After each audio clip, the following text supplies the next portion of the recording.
হামজা চৌধুরী কি শেষ পর্যন্ত লেস্টার সিটিতেই থাকছেন, নাকি গ্রিসের ক্লাব অলিম্পিয়াকোসে যাওয়ার যে গুঞ্জন উঠেছিল সেটা সত্যি হচ্ছে, নাকি নতুন মৌসুমে নতুন কোনো ক্লাবে দেখতে পাবো আমাদের হামজা চৌধুরীকে? হামজা ভক্ত হিসেবে নিশ্চয়ই মনের মধ্যে এই প্রশ্নটা ঘুরপাক খাচ্ছে, জানতে চান।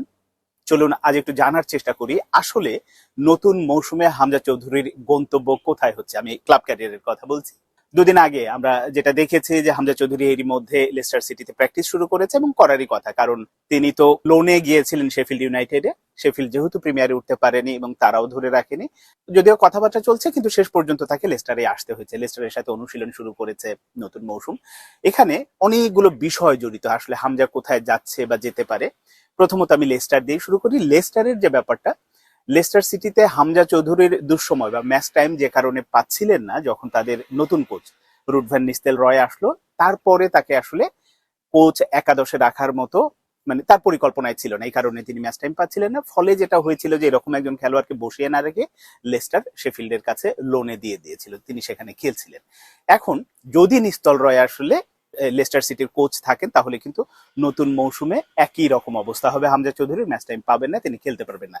তো এই জায়গাটাই বাংলাদেশি সমর্থক বা হামজা চৌধুরী সমর্থকদের জন্য ভালো খবর হলো যে নিস্তেল রয়ের সাথে চুক্তি কন্টিনিউ করছে না। এ মাসেই নিস্তেল রয়ের চুক্তি আসলে শেষ হয়ে যাচ্ছে, মানে এই জুনের পরই আর তাকে রাখছে না। নতুন কোচ আসবে লেস্টার সিটিতে।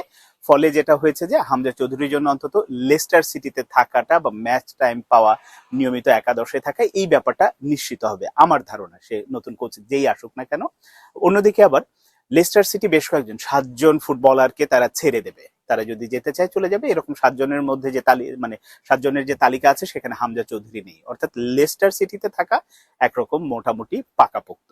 তিনি মানে লেস্টার সিটির স্থায়ী সদস্য হিসেবে থাকছেন, এটা বলাই যায়। আর অলিম্পিয়াকোসের যে গুঞ্জনটা উঠেছিল, তারা তো চ্যাম্পিয়ন্স লিগে খেলবে, যে হামজা চৌধুরীকে চাচ্ছে। হ্যাঁ, ওই গুঞ্জনটা যখন উঠলো, একটা পত্রিকা নিউজ করলো, তারপরে মোটামুটি কথাবার্তা চলছিল। এরপরে আবার জিনিসটা স্তীমিত হয়ে গেছে। কিন্তু অলিম্পিয়াকোস যে একেবারে মানে হাল ছেড়ে দিয়েছে ব্যাপারটা তা না। তারা আরো কয়েকজন খেলোয়াড়ের সাথে, ভালো ভালো খেলোয়াড় নিতে চাচ্ছে। ওই খেলোয়াড়গুলোর সাথে হয়তো কথাবার্তা বা চুক্তিটা সম্পন্ন হলে এরপরে হামজা চৌধুরীর দিকে আবার নজর দেবে, এই রকম খবর বিভিন্ন মাধ্যম থেকে পাওয়া গেছে।